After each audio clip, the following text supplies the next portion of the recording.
14 June আসতে কত দেরি, ইউরো দেখতে অপেক্ষা করতে আর ভালো লাগছে না। গোলাম নয়নের প্রশ্ন, আর কত দেরি পাঞ্জেরি? কত দেরি আসলে? আজকে কত তারিখ? 6 তারিখ না? 6 তারিখ। 7, 8, 9, 10, 11, 12, 13, 14, 8 দিন বাকি। 8 দিন বাকি। You have your answer. যদিও এই মুহূর্তে আপনার মনে হতে পারে যে ইউরো, আচ্ছা ঠিক আছে, যেমন অনেকের আগ্রহ অনেক তুঙ্গে, অনেকের কাছে মনে হতে পারে ইউরো কবে শুরু। দেখেন শোনেন, ইউরোর মেইন হাইপটা বদল হবে একদিন আগে থেকে। এবং যেই দিন রাতের বেলায় 14 তারিখ রাতে যখন জার্মানির খেলা স্কটল্যান্ডের সাথে, তো ওই দিন আপনি বুঝবেন ইউরোর হাইপ কাকে বলে, ইউরো কি। ঠিক আছে, তখন এই যে চলমান যে টুর্নামেন্ট আছে সেগুলো সব দ্বিতীয় হয়ে যাবে। চালিয়ে কিছু টুর্নামেন্ট আরো পরে শুরু হবে, কিছু টুর্নামেন্ট আরো পরে শুরু হবে, কোপা আমেরিকা। ঠিক আছে, আচ্ছা। বাংলাদেশ রিলেটেড বেশ কিছু প্রশ্ন রয়েছে।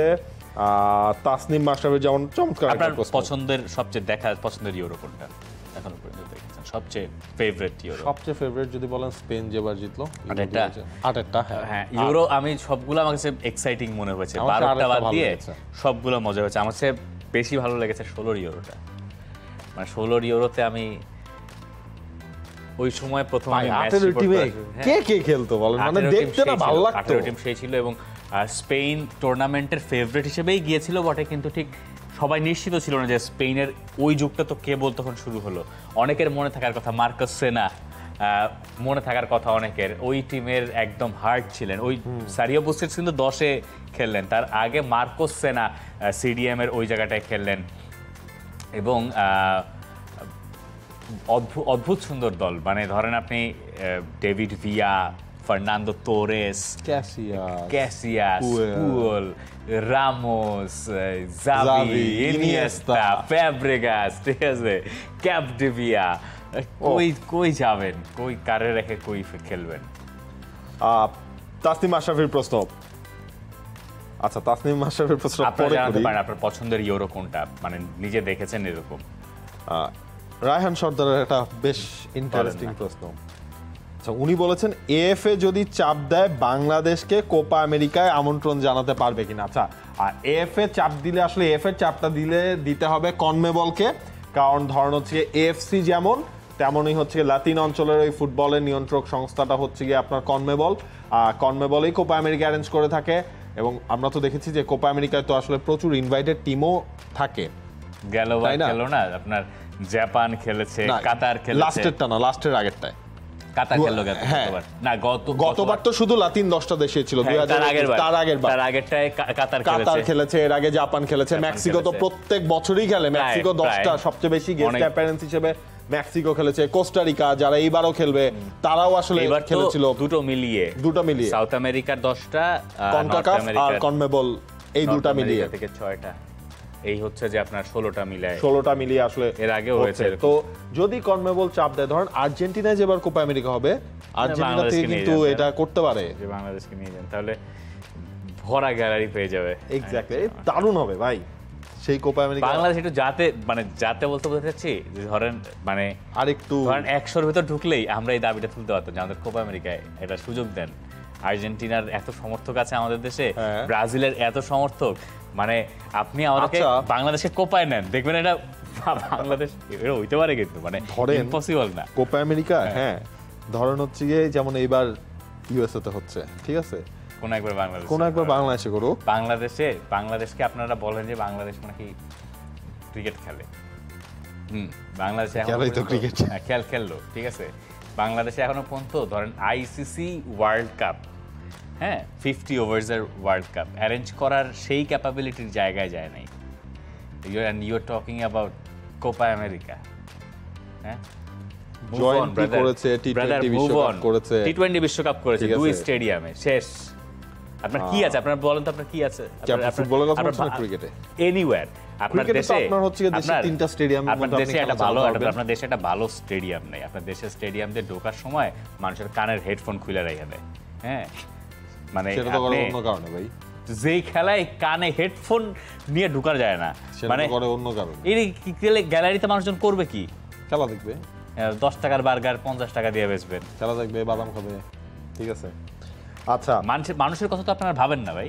মানুষের কথা যদি আপনারা ভাবতেন, যে কিভাবে দর্শকের সুবিধা হবে, তাহলে আপনি একটা টাইম দেখতেন যে কখন কোন সময় কখন কি আমরা করব, আমরা দর্শকের খাওয়ার জন্য কি ব্যবস্থা করব গ্যালারিতে। ধীরে ধীরে হয়তো সেটা হবে, মানে সেই ফ্যাসিলিটিস গুলো এই দর্শক, এই যে এত আবেগ দর্শকদের, হচ্ছে বঙ্গবন্ধু স্টেডিয়ামে সেই বাদাম খাওয়া, ঘুগনি খাওয়া, ওইগুলা মানে কখনো আপনি বুঝতে পারবেন না। ঝালমুড়ি আর বাদাম, ওটা ক্লাসিক। ঝালমুড়ি, বাদাম, ঘুগনি, আমি প্রেস বক্সে কভার করতে যেতাম। এখানে ব্যাপার আছে, ধরেন আমি ঝালমুড়ি আর বাদাম খেলাম গিয়ে, কিন্তু এখানে এমন লোক আছেন যার বয়স হয়তো 45-50 বছর বয়স, খুব উচ্চ পদস্থ কর্মকর্তা বা কিছু, সে তো গ্যালারিতে বাদাম খেতে চাইবে না।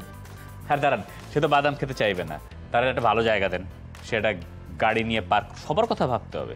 হ্যাঁ, যে লোকটা হেঁটে আসবে সে আসলে কিভাবে আসবে, তার একটা খেলা দেখতে পকেটে ধরেন 100 টাকা খরচ হয়, সে যদি খাওয়ার পিছনে আরো 200 টাকা খরচ করে, তাহলে কি হইলো ঘটনাটা? আপনি এটা ভাবেন, এটা স্বীকার করেন যে আমরা দর্শকদের, মানে আমাদের যে দর্শক আছে, এইরকম ক্রেজি দর্শক, এইরকম আবেগপ্রবণ দর্শক পৃথিবীতে এক আর্জেন্টিনার ব্রাজিলে আছে। যখন বাংলাদেশ ক্রিকেট টিমের খেলা হয় বা ওই ধরনের ইয়ে হয়, তখন আমরা প্রচুর দর্শকদের নানা ধরনের কমপ্লেইনও থাকে, সেটাও আসলে ট্রু। আর রিসেন্টলি তো আপনার দর্শক উপস্থিতি আমরা কিংস আরেনায় দেখছি, কিংস আরেনার অনেক ইমপ্রুভমেন্ট কিন্তু হয়েছে, মানে আশেপাশে যাতায়াত থেকে শুরু করে অনেক কিছু, কারণ এই জায়গাটা এমন একটা জায়গায়, স্টেডিয়ামটা, সেটাও তো আপনার বুঝতে হবে। ডে বাই ডে হয়তো সেই ইমপ্রুভমেন্টটা চলে আসবে, সেই ফ্যাসিলিটিস গুলো অ্যাড হবে। ক্রিকেট নিয়ে কথা রয়েছে, এই টাইপের একটা প্রশ্ন, সালমান সিদ্দিকী শিহাব, ফুটবল কবে বিশ্বকাপ খেলবে বাংলাদেশ, এবং বাংলাদেশ কবে ক্রিকেট বিশ্বকাপ নিয়ে আসবে?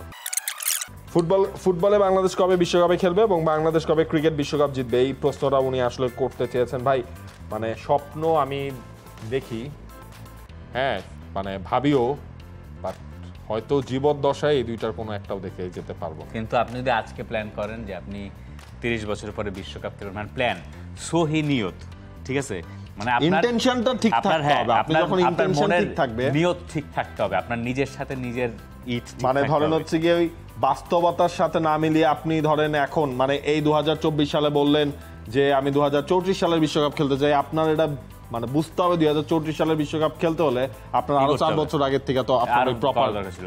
আপনি যদি সহি নিয়ত করেন যে ভাই আমি 2040 এ বিশ্বকাপ খেলবো, বেশি দিন না হিসাব যদি করেন আপনি, যে ঠিক আছে আমি মানে আমি থাকি না থাকি, ঠিক আছে, আমি দায়িত্বে থাকি না থাকি, বাট আমি ওই রূপরেখাটা করে, শুধু রূপরেখা করলেই হবে না, ওই অনুযায়ী ওইটার কাজটাও আসলে করতে হবে। কারণ এই যে আজকে যে প্ল্যান নিবেন, এই প্ল্যানে যে 8 বছর বয়সী ফুটবলার ঢুকবে, এই আপনাকে 2040-এ হয়তো বিশ্বকাপ দলে নিয়ে যাবে, ঠিক আছে, এইভাবে ভাবতে হবে। এবং ওই যে তার আগে আরেকটা ভাবনা আছে, এই 8 বছরের যে যিনি ঢুকছেন, তাকে যে আপনি বিশ্বকাপ খেলাবেন 40-এ, 8 বছরের ওই ছেলেকে যে কোচিং করাচ্ছে, যে কোচিং করাবে, তাকে কিন্তু আরো অ্যাডভান্স হইতে হবে, নাহলে আপনি এদের শিখাইতে পারবেন না। এই কোচ যারা, আমাদের কোচ তৈরি করতে হবে, আরো তৃণমূলে কোচ তৈরি করতে হবে, তারা ফুটবলার তৈরি করবে। এবং আরো একটা জিনিস, আমরা কোচদের একটু কম করবো, তাও হচ্ছে হয়ে যাচ্ছে।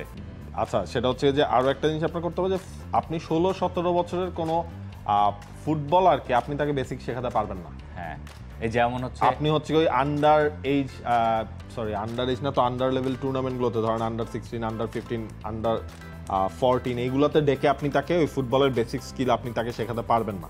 সুতরাং শুরুটা করতে হবে আরো আগে, আপনি এরপর সেটাকে পলিশ করতে পারবেন, কিন্তু আপনার শুরুতেই হচ্ছে কি ওদের মাথায় ইয়ে করতে হবে। এখন মানে ধরেন আপনি যদি a+b² ওই অঙ্ক না করেন, আপনার যদি আমি ক্যালকুলাস করতে দিয়ে দিই, ইন্টিগ্রেশন করেন, তাহলে এটা কেমন হবে ঘটনাটা? তাই না? সো প্ল্যান হোক, আমি আসলে সেই স্বপ্ন দেখি না ফুটবলে বাংলাদেশ, হ্যাঁ স্বপ্ন দেখি, কিন্তু সেটা হচ্ছে কবে বাস্তব হবে এটা কোনো না। আমি সেদিনই স্বপ্ন দেখবো যেদিন বুঝবো যে আমাদের কর্তাদের সহি নিয়ত আছে, সেই অনুযায়ী তারা কাজ করছেন, সেদিন এই স্বপ্ন দেখা যায়, তার আগ পর্যন্ত হারাম। আচ্ছা, প্রশ্ন হচ্ছে HR শাকিলের বৃষ্টিতে কাদার মধ্যে ফুটবল খেলেছেন, খেলে থাকলে তার অনুভূতি কেমন ছিল? অবশ্যই ফুটবল খেলেছি বৃষ্টিতে, এবং দারুণ দুর্দান্ত অনুভূতি। বৃষ্টির ভেতরে ফুটবল খেলার চেয়ে আনন্দ আর কিছু হইতে পারে না। তবে একটু বাংলাদেশে একটু সমস্যা যেটা হয়, যে কাদা মাঠে, যে মানে মাঠ যদি ভালো না হয়, তাহলে হচ্ছে যে অনেক, মানে আপনি তো জানেন না কই দৌড়াইছে, এবং হচ্ছে কি জুতাটা খুলে খেলতে হইতো, মানে স্কুল পালায় যদি আমরা খেলতাম তখন সেটা জুতাটা খুলে খেলতে হইতো। একটা জিনিস খেয়াল করেছেন কিনা জানি না, যে ধরেন আপনি খেলা শুরু করেছেন ফুটবল, ওই সময় একটু রোদ গরম আছে, অনেক সময় হয় না যে একদম ঠান্ডা করে বৃষ্টিটা আসে, দমের যে একটা তারতম্য থাকে, গরম অবস্থায় আপনি দৌড়াতে পারছিলেন না, আপনি হাঁপায় যাচ্ছিলেন, এবং যখন বৃষ্টিটা নামে এরপরে দম যেন ফুরায় না, একটানা খেলে যাওয়া যায়। বৃষ্টিতে ফুটবল খেলার আমাদের বাঙালিদের একটা আলাদা স্কিল আছে, তাই না? এটা সবাই পারবে না, এইটাই আমাদের স্কিল। বৃষ্টিতে ফুটবল খেলে কাতারকে ঘরের মাঠে অলমোস্ট আমরা আটকেই দিছি।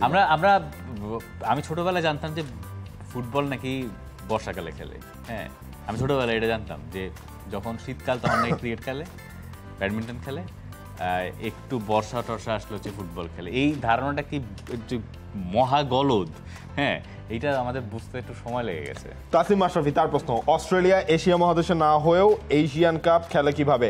দেখেন অস্ট্রেলিয়া হচ্ছে 2006 সালের দিকেই তারা এএফসিতে জয়েন করেছে, ওশেনিয়া ওএফসিটা বাদ দিয়ে, মানে হচ্ছে কি আপনার ওশেনিয়ার ফুটবলের যে নিয়ন্ত্রক সংস্থা ওশেনিয়ার অঞ্চলটা সেটা তারা বাদ দিয়ে চলেছে। রিজন একটাই, তারা কম্পিটিটিভ ম্যাচ খেলতে চেয়েছিল, ডেভেলপটা আসলে তারা করতেছিল ওয়ার্ল্ড ফুটবলের সেই স্টেজে। আপনি যখন ওই ওএফসিতেই থাকতেন তখন হচ্ছে কি আপনাকে কি করতে হতো, আপনাকে নিউজিল্যান্ড, তাহিতি, পাপুয়া নিউগিনি ওএফসির মেম্বারই হচ্ছে কি 11টা, 2টা অ্যাসোসিয়েট মেম্বার, মানে ওদের সাথে অস্ট্রেলিয়া খেলতে চায় নাই, মানে নিজেদের ডেভেলপমেন্টের জন্য, এমন না তাদের না কুচু বা কিছু, তাদের ওই ড্রিম ছিল আমরা যদি এফসিতে আসি, এফসি জাপান, সাউথ কোরিয়া, কাতার, সৌদি আরব ওদের সাথে হচ্ছে গিয়ে কম্পিট করার একটা চান্স আছে, এবং সেই কাজটাই অস্ট্রেলিয়া করেছে।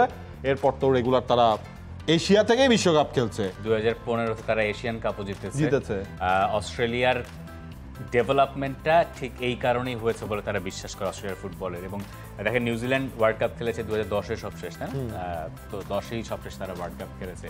তো পরের বার যখন 48 দলের বিশ্বকাপ, তখন হয়তো ওএফসি থেকে কোটা আর একটু বাড়বে, কিন্তু ওই জায়গায় যে দলগুলো আছে সেগুলো যে আসলে ওই মাপের না, যেটা তাদের চেয়ে অস্ট্রেলিয়া অনেক ভালো দল। কারণ অস্ট্রেলিয়া এখানে ঢুকেছে দেখে আপনার তারা এশিয়ান এফসি চ্যাম্পিয়ন্স লিগ তারা খেলছে, তাদের ক্লাবগুলো, তাদের ফুটবলাররা সেখানে খেলছে, এটাও তো আপনার একটা বড়ই। দেখেন ওরা কিভাবে ভাবে আর আমরা কিভাবে ভাবি, তাই না? আমরা ভাবি যে ছোট টুর্নামেন্ট জিতে গেলেই বোধহয় হয়ে গেল, অন্য খেলায় অবশ্য। পরের প্রশ্ন, হ্যাঁ পরের প্রশ্ন হচ্ছে তানিমুল নাদিমের প্রশ্ন। ধরুন আপনারা কোচ, ধরলাম এটা আপনাদের জন্য প্রশ্নটা ভালো সেই কারণেই বলছি। একটা টিম বেছে নিতে হবে আপনাকে, প্রথম গ্যালাকটিকো, ঠিক আছে, রিয়াল মাদ্রিদের প্রথম গ্যালাকটিকো, জিদানের রিয়াল মাদ্রিদ, মরিনিওর রিয়াল মাদ্রিদ, কার্লো আনচেলত্তির এই 24-25 মৌসুমের রিয়াল মাদ্রিদ। প্রথম গ্যালাকটিকো। মরিনিওর রিয়াল মাদ্রিদ নিব না, প্রথম গ্যালাকটিকো। জিদানের রিয়াল মাদ্রিদও নিব না, কার্লো আনচেলত্তির 24-25ও না, যেহেতু আপনি গ্যালাকটিকো প্রথমটা দিয়েছেন, প্রথম গ্যালাকটিকো, ওইটার সাথে আমাদের শৈশব ফুটবলের প্রতি ধরন হচ্ছে গিয়ে ভালোবাসাটা আরো বেড়ে যাওয়া, সেগুলোই ক্যারেক্টারগুলোর জন্যই হয়েছে। প্রজন্মের সম্ভবত একটা আলাদা একটা টান আছে ওই গ্যালাকটিকোর প্রতি। মানে আপনি এটা যদি না বুঝতে, আমি জানি না, হয়তো অনেকেই দেখছেন যারা হয়তো রিলেট করতে পারবেন না, আপনারা গোল সিনেমাটা দেখতে পারেন, মানে নট দ্য হিন্দিটা না, জন আব্রাহামেরটা না,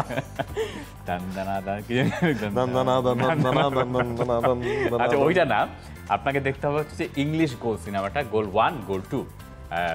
ওই জায়গায় আপনি দেখবেন যে কিভাবে একজন মেক্সিকো থেকে এসে, সান্তিয়াগো মুনিয়েজ, তাই না, নাম ছিল, কিভাবে একেবারে রাস্তা থেকে প্রিমিয়ার লিগে যাওয়া যায়, প্রিমিয়ার লিগ থেকে কিভাবে রিয়াল মাদ্রিদে যাওয়া যায়, এবং ওই সিনেমার মধ্যে আপনি জিনেদিন জিদান, ডেভিড বেকহ্যাম সবাই খুঁজে পাবেন। মনে হবে আপনার কাছে, আমি জানি না এখনো দেখলে মনে হবে কিনা, ওই সময় মনে হচ্ছিল যে এটা কি আসল খেলা, মানে আমি ওই সময় আলাদা করতে পারিনি, আমি আই ওয়াজ ভেরি কনফিউজড। আপনি এটা আপনারা দেখতে পারেন না দেখা হয়ে থাকলে।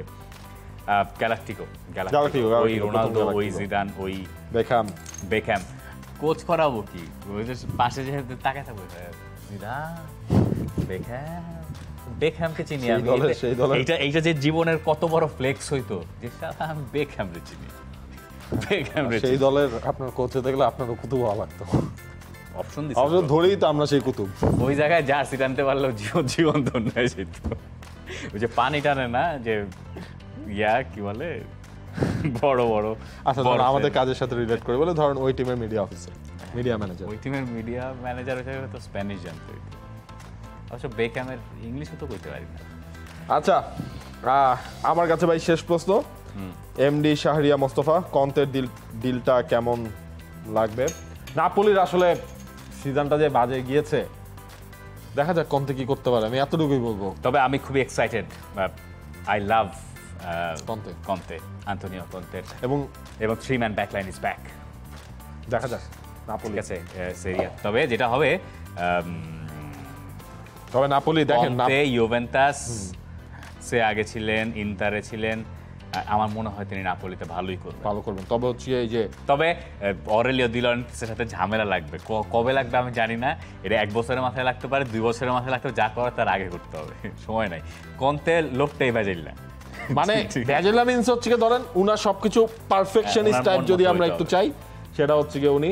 তারপর খাবরাশখালিয়া, ওসিমেন, ওদেরকে তো চলেও যেতে পারে তারা, কথা বলতে। খাবরাশখালিয়া কিন্তু এবার ইউরোতে আছে, জর্জিয়া ধন্যবাদ। শেষ প্রশ্ন, হ্যাঁ, ওয়াসিম খানের প্রশ্ন হচ্ছে ছেলে দুজনকে নামিয়ে দিয়ে এসেছিলেন ভাই, আপনাদের এত আগ্রহ কেন ভাই? মানে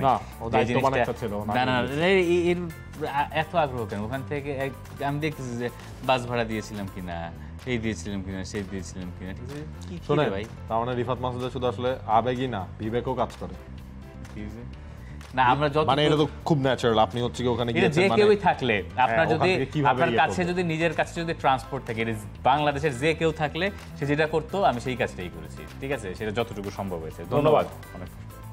For more updates, subscribe to our YouTube channel and click on the bell icon. Follow us on Facebook and Instagram. Download T-Sports app to enjoy exciting games and highlights. Visit tsports.com.